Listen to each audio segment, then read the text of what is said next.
नमस्कार, स्वागत है आपका। आप देख रहे हैं गुड न्यूज़ टुडे। आपके साथ मैं हूं रेखा और वक्त हो गया है आपके खास कार्यक्रम गुड लक टुडे का, जहां पर स्टूडियो में मेरे साथ मौजूद होते हैं पंडित शैलेंद्र पांडे जी। बहुत बहुत स्वागत है पंडित जी आपका इस खास शो में। नमस्कार।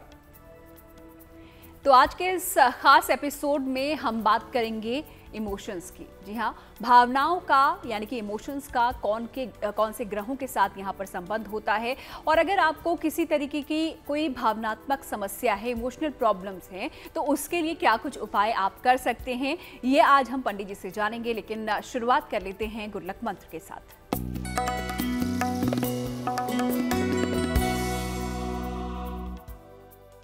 अपने घर के दरवाजों को जोर जोर से बंद मत करिए।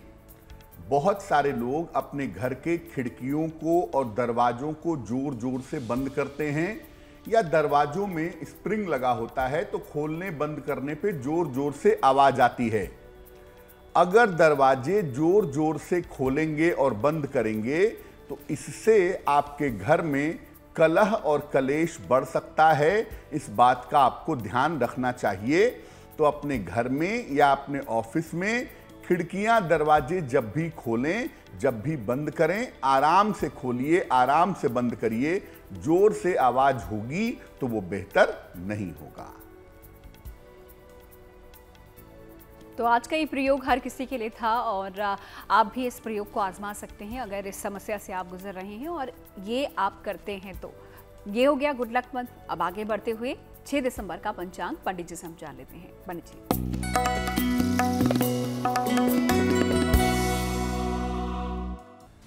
दिनांक 6 दिसंबर 2022, दिन मंगलवार, तिथि है मार्गशीर्ष शुक्ल पक्ष की चतुर्दशी तिथि, नक्षत्र है भरणी नक्षत्र, सुबह के 8:38 तक। चंद्रमा मेष राशि में संचरण कर रहे हैं दोपहर के 3:03 तक। राहु काल का समय शाम के 3 बजे से लगभग 4:30 तक। उत्तर दिशा की तरफ यात्रा करने की मनाही है, लेकिन अगर यात्रा करना जरूरी है, मजबूरी है, तो जरा सा गुड़ खाकर और भगवान का स्मरण करके यात्रा करेंगे तो मुश्किल से बचे रहेंगे। तो चलिए, गुड लक मंत्र यहाँ पर पंडित जी ने आपको दिया और साथ ही साथ पंचांग भी यहाँ पर हमने आपको बता दिया है। तो अगर आप भी चाहते हैं कि शुभ बीते आपका दिन, तो इस पंचांग को आप जरूर देखिएगा। फिलहाल आगे बढ़ते हुए अब आ जाते हैं इमोशंस पर। जी हाँ, इमोशंस की आज हम बात करने वाले हैं और पंडित जी इसके बारे में आज हमें बताने वाले हैं। तो सबसे पहले ये हम जान लेते हैं उनसे कि इमोशंस के पीछे, भावनाओं के लिए कौन से ग्रह जिम्मेदार होते हैं। पंडित जी, व्यक्ति के जीवन में मन और भावनाओं की समस्या ऐसी समस्या होती है जो व्यक्ति को बहुत ज्यादा परेशान कर सकती है। खास तौर से अगर हम भावनाओं को समझना चाहें तो भावनाओं के लिए कौन से ग्रह जिम्मेदार होते हैं? आपके इमोशंस के लिए, आपके भावना के लिए मुख्य रूप से एक ही ग्रह जिम्मेदार होता है, जिसे हम कहते हैं चंद्रमा। अलग अलग ग्रहों के साथ इसका संबंध होने पर भावनाओं का अलग अलग रूप हो जाता है। किसी की भावनाएं डिप्रेसिव होती हैं, किसी की भावनाएं एग्रेसिव होती हैं। तो आपके मन में भावनाएं कैसी हैं? आप कोमल भावनाओं वाले हैं या उग्र भावनाओं वाले हैं? ये बात चंद्रमा के संबंध से आप जान सकते हैं। जो कुंडली के पाप ग्रह हैं, शनि, राहु, केतु और कुछ हद तक मंगल और सूर्य, ये भावनाओं को दूषित कर देते हैं, ये भावनाओं को खराब कर देते हैं। और अगर आपके पास शुभ ग्रह हैं जिनका चंद्रमा पर प्रभाव है, तो आपकी भावनाएं शुद्ध हो जाती हैं, आपकी भावनाएं बेहतर हो जाती हैं। यानी आपके इमोशंस जो हैं वो पूरी तरह से चंद्रमा पर निर्भर करते हैं, और चंद्रमा वाले पार्ट को अच्छा करके आप अपने इमोशंस को, अपनी भावनाओं को बेहतर बना सकते हैं। भावनाएं सबसे ज्यादा दूषित होती हैं राहु से। राहु अगर चंद्रमा को प्रभावित करे तो इससे आपकी भावनाएं सबसे ज्यादा दूषित होती हैं और इसकी वजह से जो भावनाओं का रूप है, जो भावनाओं का स्वरूप है, वो बहुत ज्यादा खराब हो जाता है, जिसको हम डिप्रेशन कहते हैं या मन में बहुत बुरे विचारों का आना है। उसके पीछे राहु की भूमिका होती है। जब राहु चंद्रमा को प्रभावित करता है तो मन में नकारात्मक विचारों का आना या मन का दूषित होना या मन में बेवजह की समस्या होना, ये बहुत स्वाभाविक हो जाता है। तो भावनाओं के लिए कौन से ग्रह यहाँ पर जिम्मेदार होते हैं और कौन से ग्रह किस तरीके के इमोशंस आपके अंदर लेकर आते हैं, ये पंडित जी ने आपको बता दिया। फिलहाल आगे बढ़ते हुए अब राशियों पर नजर डाल लेते हैं। देखते हैं मेष, वृष और मिथुन राशि का दैनिक राशिफल। मेष राशि, करियर की जो भी बाधा है, जो भी बाधा थी, वो बाधा दूर होगी।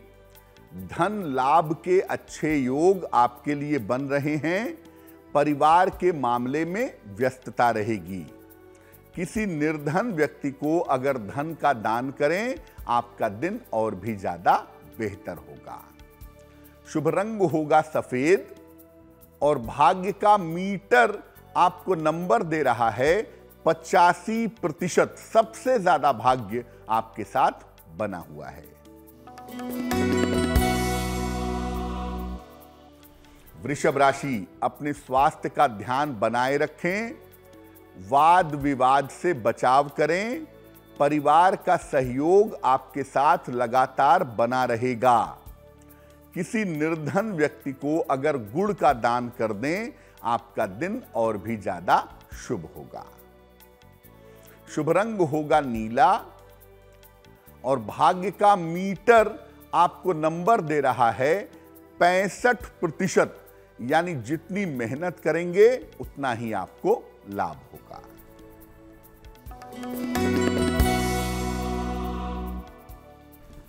मिथुन राशि, नौकरी में परिवर्तन के संयोग बन रहे हैं। आर्थिक स्थिति आपकी अच्छी रहेगी। परिवार में किसी भी तरह के विवादों से आपको बचना चाहिए। खाने पीने की वस्तु का अगर आप दान करें, आपका दिन और भी ज्यादा बेहतर होगा। शुभ रंग होगा धानी और भाग्य का मीटर आपको नंबर दे रहा है 65%। यानी जितनी मेहनत करेंगे उतना ही आपको लाभ होगा। तो चलिए, मेष, वृष और मिथुन राशि का भाग्यफल तो हमने जान लिया है और अब इसके बाद आ जाते हैं आज के पहले ईमेल पर। देखते हैं आज का पहला सवाल हमें किसने भेजा है और क्या उनकी समस्या है। पंडित जी।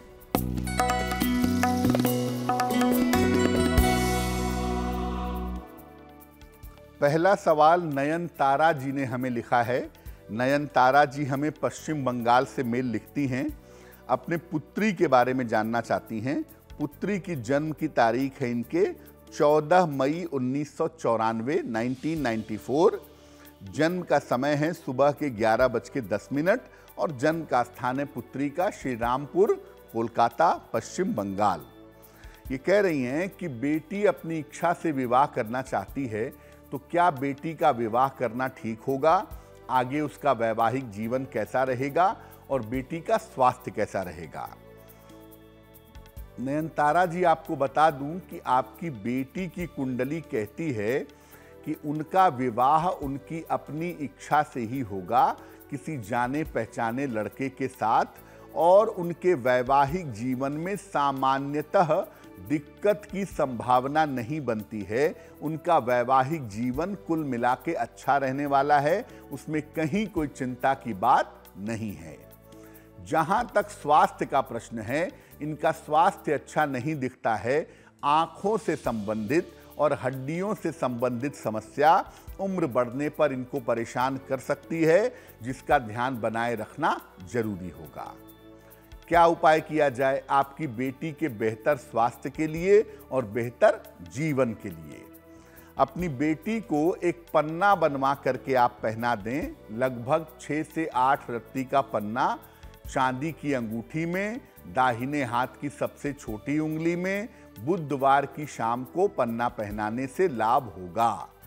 एक इनको पन्ना पहनाएं और दूसरा इनको बोलें कि ये रोज सुबह और रोज शाम 108 बार नमः शिवाय का जप करें तो इनके लिए बेहतर होगा। तो चलिए, अगर आप भी कोई सवाल यहाँ पर पंडित जी से पूछना चाहते हैं, अपना सवाल हमें लिख भेजिए। ईमेल आईडी आपकी टेलीविजन स्क्रीन पर फ्लैश हो रही है। आगे बढ़ते हुए अब बात कर लेते हैं इमोशंस की। तो ग्रह किस तरीके से जिम्मेदार होते हैं, कौन से ग्रह होते हैं, ये हमने पंडित जी से समझा अपने पहले सवाल के जरिए। लेकिन पंडित जी, किस ग्रह से भावनाएं यहाँ पर कैसी हो जाती हैं? चंद्रमा पर अलग अलग ग्रहों का जो प्रभाव पड़ता है उस हिसाब से आपकी भावनाएं अच्छी, बुरी, निगेटिव या पॉजिटिव हो जाती हैं। देखिए, अगर सूर्य का प्रभाव है आपकी भावनाओं पर, आपके इमोशंस पर, तो आपके अंदर क्रूरता पैदा होगी और आपके अंदर शासन करने की, राज्य करने की भावना पैदा हो जाएगी। आप दूसरों को दबाने का प्रयास करेंगे, अपने अधीन रखने का प्रयास करेंगे। अगर सूर्य आपकी भावनाओं पर असर डाले तो आपके अंदर कहीं ना कहीं क्रूरता पैदा होगी और कहीं ना कहीं शासन करने की भावना पैदा हो जाएगी। सूर्य जब भावनाओं को प्रभावित करता है तो आदमी के अंदर दूसरों के साथ जबरदस्ती करने का भाव भी प्रबल हो जाता है, यानी जबरदस्ती आदमी अपनी बात मनवाने का प्रयास करता है। मंगल क्रूरता और हिंसा दोनों का भाव देता है। अगर मंगल आपकी भावनाओं को प्रभावित करे तो आपके अंदर क्रूरता भी आएगी और आपके अंदर हिंसा भी आएगी। और मंगल अपराध करने की, गलत काम करने की भावना भी पैदा करता है। बुध जो है ये चालाकी की भावना देता है, आपको चालाक बनाता है और बौद्धिकता यानी इंटेलिजेंस की भावना भी बुध देता है। ये आपको चालाक भी बनाएगा और आपको इंटेलिजेंट भी बनाएगा। बृहस्पति भावनाओं को शुद्ध करता है, बृहस्पति भावनाओं को अच्छा बनाता है, लेकिन कहीं ना कहीं आपकी भावनाओं में अहंकार भी पैदा करता है। बृहस्पति व्यक्ति को अहंकारी भी बना देता है। शुक्र जब भावनाओं पर असर डालता है तो व्यक्ति बहुत ज्यादा इमोशनल होता है, बहुत ज्यादा भावुक होता है और ऐसे लोग भावनाओं में बह जाते हैं या भावनाओं में बह करके काम करते हैं, जिसकी वजह से इनको नुकसान उठाना पड़ता है। तो अलग अलग ग्रहों का जब भावनाओं पर प्रभाव होता है तो आपके जो इमोशंस हैं, आपकी जो भावनाएं हैं, वो अलग अलग तरीके से सामने आती हैं। शुक्र का जब भी आपके इमोशंस में रोल आएगा, आप बहुत ज्यादा भावुक होंगे, बहुत ज्यादा इमोशनल होंगे और इसी इमोशन के चक्कर में आपसे गलतियां होती रहेंगी। तो चलिए, अलग अलग ग्रहों का किस तरीके से भावना के साथ यहाँ पर कनेक्शन होता है और कौन सा ग्रह कौन सी भावना यहाँ पर आपके अंदर लेकर आता है, इमोशंस लेकर आता है, ये पंडित जी ने आपको बता दिया है। अब आगे बढ़ते हुए अगली 3 राशियों के बारे में हम उनसे जान लेते हैं। देखते हैं कर्क, सिंह और कन्या राशि का भाग्यफल क्या कहता है। कर्क राशि, अगर कहीं धन रुका हुआ है, फंसा हुआ है, आपको प्राप्त होगा। समस्याएं आपकी हल होंगी। काम के नए अवसर आपको मिलेंगे। इस समय किसी निर्धन व्यक्ति को अगर धन का दान कर दें, आपका दिन और भी ज्यादा बेहतर होगा। शुभ रंग होगा क्रीम और भाग्य का मीटर आपको नंबर दे रहा है 75%, यानी उत्तम भाग्य आपके साथ बना हुआ है।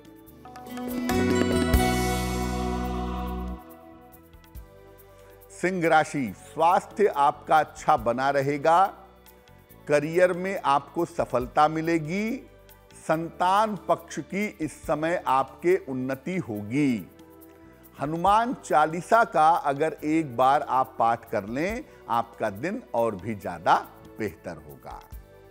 शुभ रंग होगा नारंगी और भाग्य का मीटर आपको नंबर दे रहा है 75%, यानी उत्तम भाग्य आपके साथ बना हुआ है।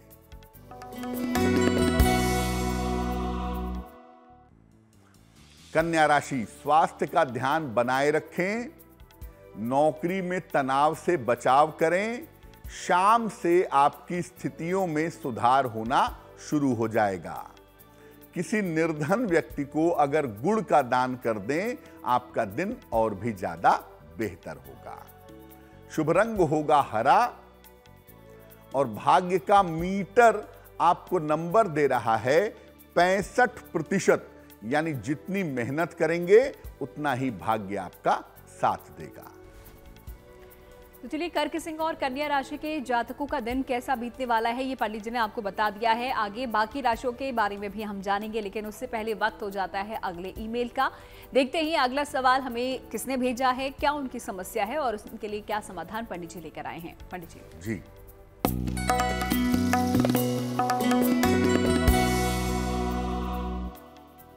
अगला प्रश्न हमें अनुराग जी ने लिखा है। अनुराग जी हमें बेंगलोर से मेल लिखते हैं।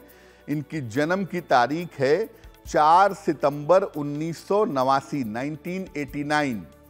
जन्म का समय है सुबह के लगभग 7 बजे के आसपास और जन्म का स्थान है आगरा। अनुराग जी लिख रहे हैं कि मैं चाहता हूं कि मेरा स्थान परिवर्तन हो जाए, मैं दिल्ली या दिल्ली के निकट आ जाऊं, तो ऐसा कब हो सकता है, इसके लिए मुझे क्या करना चाहिए। दूसरा ये कह रहे हैं कि अभी तक विवाह नहीं हो पाया है, तो विवाह होने की संभावना क्या है और उसके लिए मुझे कैसे उपाय करने चाहिए। अनुराग जी, सबसे पहले आपको बता दूं कि स्थान परिवर्तन के लिए आप जनवरी 2023 के बाद प्रयास करिएगा। जनवरी 2023 के बाद आपकी नौकरी भी बदलेगी और आपका स्थान परिवर्तन भी होगा। बहुत संभावना है कि आप दिल्ली या दिल्ली के आसपास आ जाएंगे और यहां पर लंबे समय तक नौकरी करेंगे, उसमें कोई दिक्कत नहीं है, पहली बात। दूसरी बात यह है कि आपके विवाह होने का योग भी साल 2023 में बनता है। साल 2023 के अंतिम महीनों में अक्टूबर, नवंबर, दिसंबर में एक अच्छा समय है। उस समय आपका विवाह होने की संभावना दिखाई दे रही है। अब आपका स्थान परिवर्तन हो जाए, मनचाहा स्थान परिवर्तन हो, आपका विवाह जल्दी हो जाए, बेहतर हो जाए, उसके लिए क्या करेंगे? एक ओपल बनवा के पहनिए, लगभग 12 से 14 रत्ती का ओपल, चांदी की अंगूठी में, दाहिने हाथ की तर्जनी उंगली में। शुक्रवार की शाम को एक ओपल बनवा करके पहन लें। दूसरा काम करें, रोज शाम को 108 बार शनि मंत्र का जप करिए। ओम शं शनैश्चराय नमः, ओम शं शनैश्चराय नमः। इस मंत्र का रोज शाम को 108 बार जप करें, आपको निश्चित रूप से लाभ होगा। तो चलिए, अलग अलग ग्रहों का किस तरीके से हमारे जीवन पर इमोशंस को लेकर प्रभाव होता है, कैसे इमोशंस अलग अलग ग्रह लेकर आते हैं किसी के जीवन में, ये तो पंडित जी ने बताया, लेकिन किस ग्रह से भावनाएं कैसी हो जाती हैं, आइए अब ये जानते हैं। आपको बताया कि सूर्य से भावनाएं कैसी होती हैं, मंगल से कैसी होती हैं, बृहस्पति से कैसी होती हैं, शनि से कैसी होती हैं। अब कुछ और बता देते हैं। अगर शनि आपके इमोशंस पे असर डाले, अगर शनि आपकी भावनाओं पर असर डाले, तो आपकी इमोशनल परीक्षाएं बहुत होंगी। आपको भावनाओं की परीक्षा देनी पड़ेगी, आपके इमोशंस की परीक्षा होगी। और कभी कभी आदमी इमोशनली इतना परेशान होता है कि परेशान होकर के डिप्रेशन में चला जाता है, अगर शनि उसकी भावनाओं पर असर डालता है तो। लेकिन अगर आपके इमोशंस पर शनि असर डाल रहा है और आप उसको कंट्रोल कर लें, तो आप आध्यात्मिक दुनिया में, आप स्पिरिचुअल वर्ल्ड में काफी तरक्की कर सकते हैं, संत समान हो सकते हैं, आध्यात्मिक उन्नति आपकी हो सकती है। राहु अगर भावनाओं पर असर डाले तो ये आपकी भावनाओं को दूषित कर देता है, ये आपकी भावनाओं को खराब कर देता है। कुविचार, मन में बुरे विचार आना, मन में घृणित भावनाएं आना, ये राहु से पैदा होती हैं। अगर राहु आपकी भावनाओं को प्रभावित करता है तो मुख्य रूप से शनि और राहु अगर आपकी भावनाओं पर असर डालेंगे तो आपको इमोशनल प्रॉब्लम ज्यादा होगी, आप भावनात्मक समस्याओं से जूझते रहेंगे।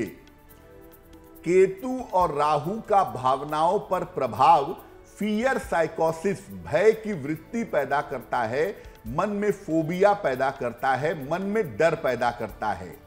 और शनि का जब भावनाओं पर प्रभाव होता है तो आपको इमोशनल प्रॉब्लम्स ज्यादा होती हैं और कभी कभी ये इतनी ज्यादा होती हैं कि आदमी को डिप्रेशन जैसी संभावना बन जाती है।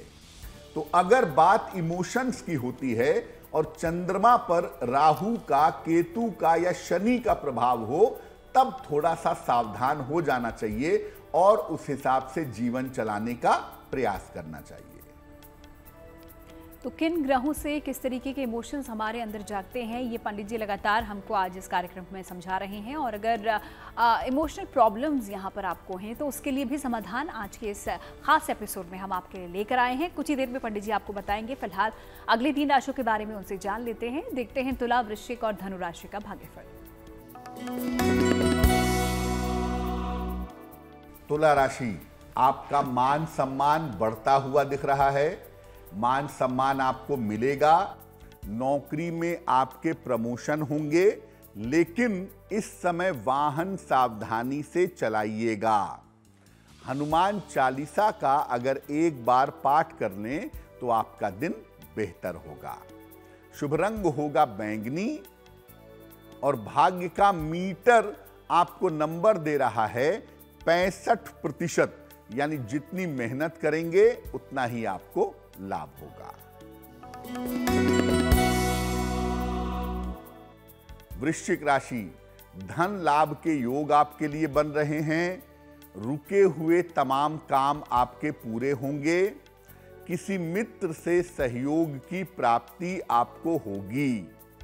किसी निर्धन व्यक्ति को अगर धन का दान कर दें, आपका दिन और भी ज्यादा शुभ होगा। शुभ रंग होगा सुनहरा और भाग्य का मीटर आपको नंबर दे रहा है 70%, यानी मध्यम भाग्य आपके साथ बना हुआ है।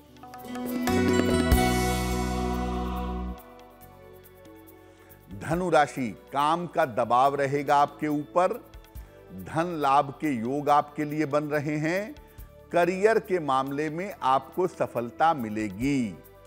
खाने पीने की वस्तु का अगर आप दान करें, आपका दिन और भी ज्यादा बेहतर होगा। शुभ रंग होगा गुलाबी और भाग्य का मीटर आपको नंबर दे रहा है 70%, यानी मध्यम भाग्य आपके साथ बना हुआ है। तो तुला, वृश्चिक और धनु राशि की जो जातक है उनका दिन कैसा रहने वाला है और उनका भाग्य उनका कितना साथ देने वाला है, ये पंडित जी से आपने जान लिया है। इसी के साथ आगे बढ़ते हुए आज का अगला ईमेल भी हम ले लेते हैं। देखते हैं अगला सवाल हमें किसने भेजा है। पंडित जी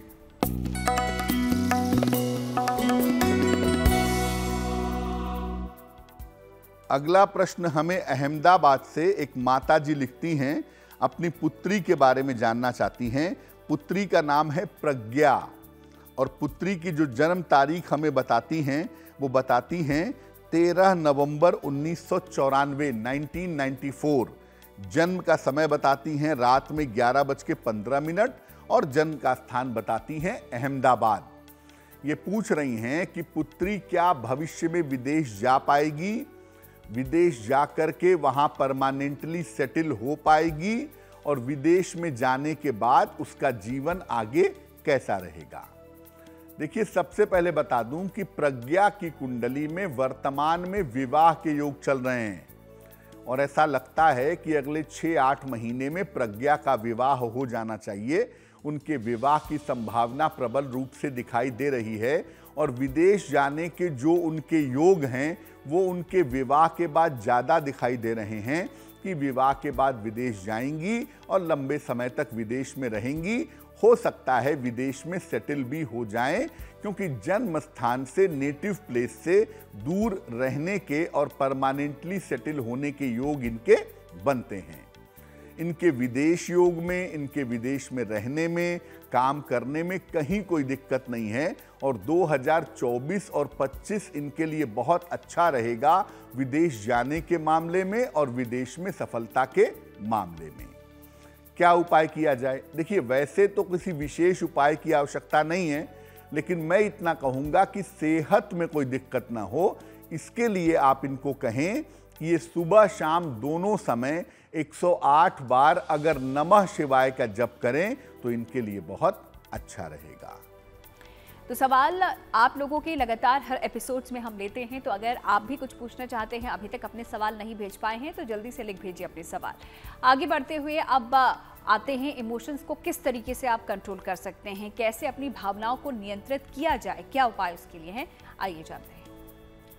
भावनात्मक समस्या एक ऐसी समस्या है जो अगर आपको हो जाए तो आप सामान्य जीवन जीने में भी मुश्किलों में आ जाएंगे। इमोशंस को कंट्रोल करना, भावनाओं को नियंत्रित करना बहुत आवश्यक है। और ज्योतिष कैसे सहायता करेगा? भावनाओं को नियंत्रित कैसे करेंगे? देखिए, अगर भावनाएं मन को परेशान करती हों या मन को परेशान कर सकती हों, तो भगवान शिव की उपासना विशेष लाभकारी होगी।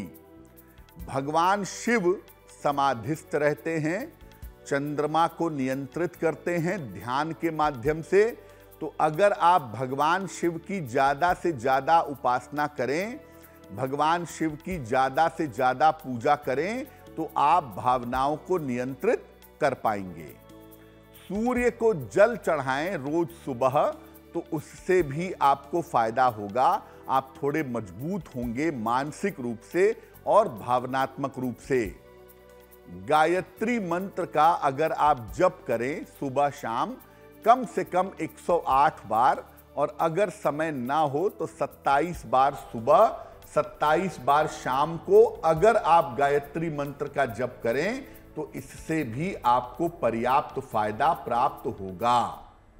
भावनाओं को नियंत्रित करने के लिए अगर आप इमोशनली बहुत कमजोर हैं या भावनाएं आपको ज्यादा परेशान कर रही हैं, तो भावनाओं को नियंत्रित करने के लिए ओपल धारण करना भी लाभकारी होता है।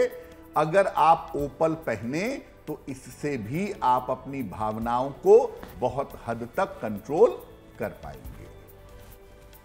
तो भावनाओं को, अपने इमोशंस को किस प्रकार, क्या उपाय करने से और क्या कुछ रत्नों में धारण करने से आप शांत कर सकते हैं, कंट्रोल कर सकते हैं, ये आपने समझा। लेकिन कैसे पंडित जी यहाँ पर दूषित भावना को शुद्ध किया जाए? बहुत बार ऐसा होता है कि मन में दूषित विचार आते हैं, मन में खराब विचार आते हैं, अच्छे विचार नहीं आते, गंदे और बुरे विचार मन को परेशान करते हैं।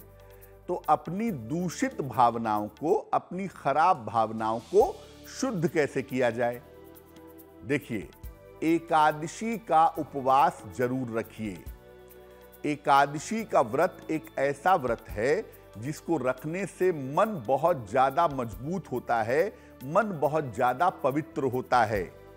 तो एकादशी का उपवास जरूर रखिए। तामसिक वस्तुएं, खासतौर से मांस मदिरा ग्रहण मत करिए, मांस मदिरा का सेवन मत करिए। सरसों वाली चीजें और बासी खाना मत खाइए। सरसों के तेल का इस्तेमाल कर सकते हैं, लेकिन सरसों के साग आदि का प्रयोग और बासी खाने का प्रयोग मत करिए। अधिक से अधिक प्राणायाम करिए। सुबह शाम 5-5 मिनट निकाल करके प्राणायाम करें और गायत्री मंत्र का अभ्यास करें। गायत्री मंत्र मन को शुद्ध करने में बड़ी सहायता करता है। सुबह और शाम अधिक से अधिक, कम से कम 108 बार सुबह और 108 बार शाम को गायत्री मंत्र का अभ्यास करिए।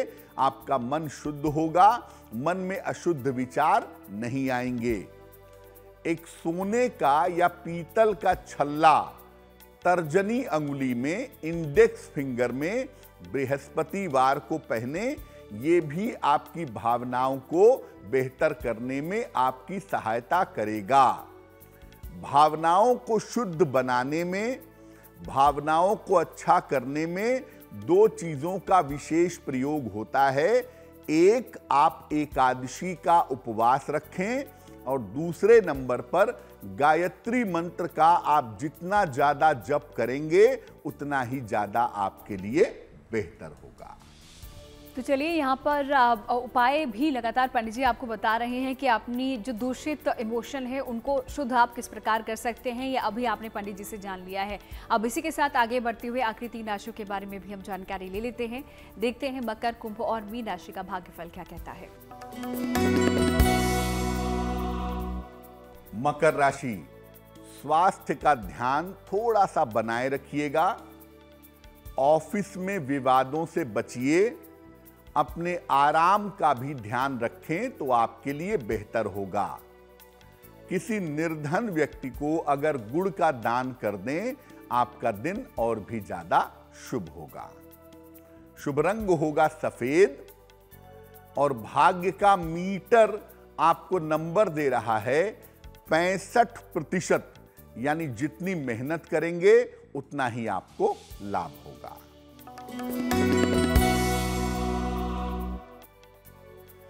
कुंभ राशि, करियर में, नौकरी में आपके सुधार होगा।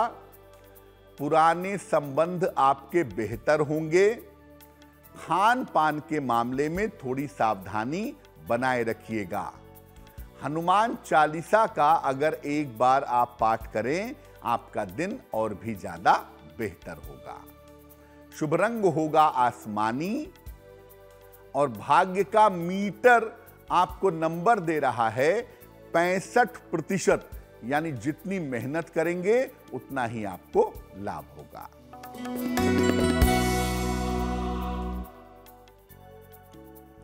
मीन राशि, धन का लाभ होता दिख रहा है। करियर में आपको सफलता मिलेगी। मान सम्मान आपका बढ़ेगा। किसी निर्धन व्यक्ति को अगर आप धन का दान कर दें, आपका दिन और भी ज्यादा शुभ होगा। शुभ रंग होगा गुलाबी और भाग्य का मीटर आपको नंबर दे रहा है 75%, यानी उत्तम भाग्य आपके साथ बना हुआ है। तो चलिए, सभी राशियों के बारे में पंडित जी ने यहाँ पर हमें बता दिया है कि आप लोगों का दिन कैसा बीतने वाला है और भाग्य आप लोगों का कितना साथ देने वाला है। और इसी के साथ आ जाता है वक्त अब आखिरी ईमेल का भी। देखते हैं आज का जो आखिरी सवाल है वो हम किसका लेने वाले हैं और क्या उनकी समस्या है। पंडित जी।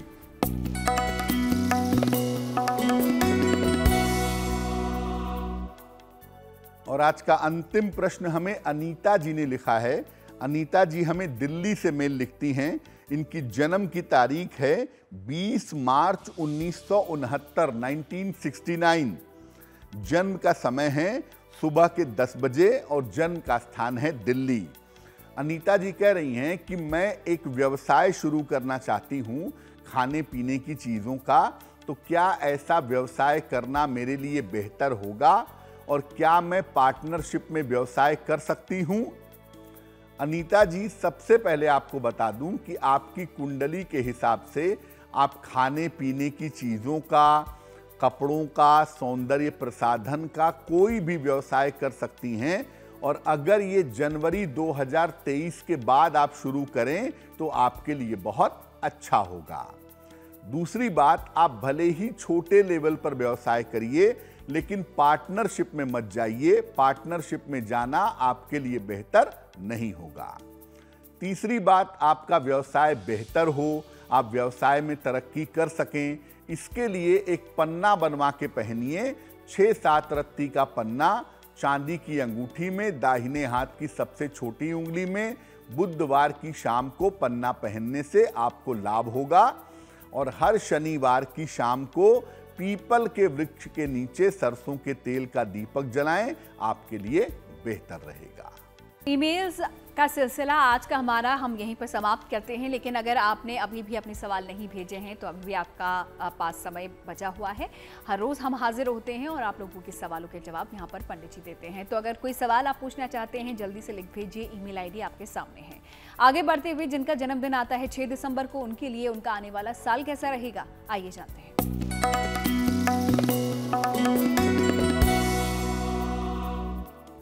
जिन लोगों का जन्मदिन 6 दिसंबर को है, उन्हें हम सबकी तरफ से जन्मदिन की हार्दिक शुभकामनाएं। आने वाले वर्ष में आपके स्वास्थ्य की स्थिति में सुधार होगा, शिक्षा प्रतियोगिता के मामले उत्तम रहेंगे, करियर की स्थितियां भी अच्छी बनी रहेंगी। इस साल विदेश जाने के और स्थान परिवर्तन करने के योग भी आपके लिए बन रहे हैं। क्या करेंगे? पूरे साल भर माता लक्ष्मी की अगर आप उपासना करें, उनके मंत्रों का जप करें, उनकी पूजा करें, तो वो आपके लिए बहुत अच्छा रहेगा। और चलिए, वक्त हो गया है आज की जिज्ञासा को दूर करने का। और आज का जो सवाल है पंडित जी वो ये है कि अगर घर में पीपल का पौधा यहाँ पर निकल आए, जो कि अक्सर हमने देखा है कई घरों में पीपल का पौधा यहाँ पर निकल जाता है, तो उसके लिए क्या करना चाहिए? क्योंकि कई सारे लोग हैं जो कि उसको उखाड़ कर फेंक देते हैं, तो ऐसा करना सही होता है या फिर नहीं? अगर आपके घर में पीपल का पौधा निकल आए तो बहुत सारे लोग परेशान हो जाते हैं कि काट सकते नहीं, हटा सकते नहीं, अब करें तो करें क्या? देखिए, घर में पीपल का पौधा निकल आने पर उसे सावधानी से छोटा रहने पर ही निकाल लीजिए। इसके बाद उसको किसी सार्वजनिक स्थान पर लगवा दीजिएगा। इसे बिल्कुल मत काटिएगा और इधर उधर उखाड़ करके मत फेंकिएगा। अगर पीपल का पौधा बड़ा पेड़ बन गया है तो आप उसे सावधानी से निकालिए और उसकी जगह पर आप 2, 4, 5 पीपल के पौधे सार्वजनिक स्थान पर लगवा दीजिए।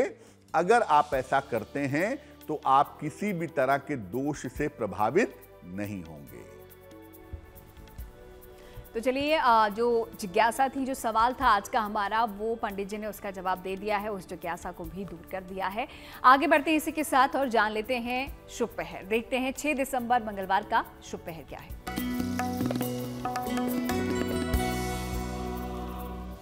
दिनांक 6 दिसंबर 2022 दिन मंगलवार का शुभ पहर।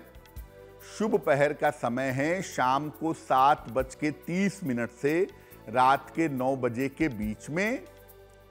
इस समय में मां लक्ष्मी के सामने घी का दीपक जलाइए और जला करके प्रार्थना करिए।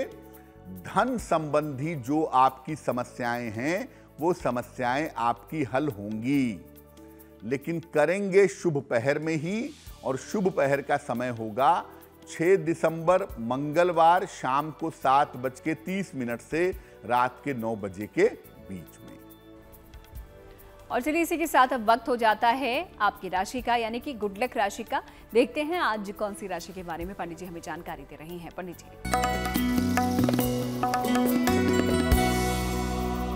हम आपको अलग अलग राशियों की मानसिक स्थिति के बारे में बता रहे हैं और आज हम आपको बताएंगे धनु राशि के बारे में। धनु राशि वालों की मानसिक स्थिति सामान्यतः मजबूत रहती है। इनको अक्सर क्रोध में वाणी पर और स्वभाव पर नियंत्रण नहीं रहता, लेकिन मेंटली बड़ी मजबूत राशि है। मानसिक स्थिति को बेहतर करने के लिए इनको भगवान शिव की पूजा करनी चाहिए। ऐसा करने से ये मानसिक रूप से मजबूत बने रहेंगे। तो चलिए, गुड लक राशि के बारे में भी हमने जान लिया है और गुड लक राशि में हर रोज़ यहाँ पर हम हाजिर होते हैं और एक खास राशि के बारे में कुछ खास बात हम आपको बताते हैं। अब बढ़ते हैं आगे, आखिरी पड़ाव पर हम पहुँच गए हैं और यहाँ पर पंडित जी आपको देते हैं एक महा उपाय। तो जल्दी से जान लेते हैं आज का महा उपाय क्या है और किस प्रकार आप भी इस महा उपाय से लाभ उठा सकते हैं। पंडित जी,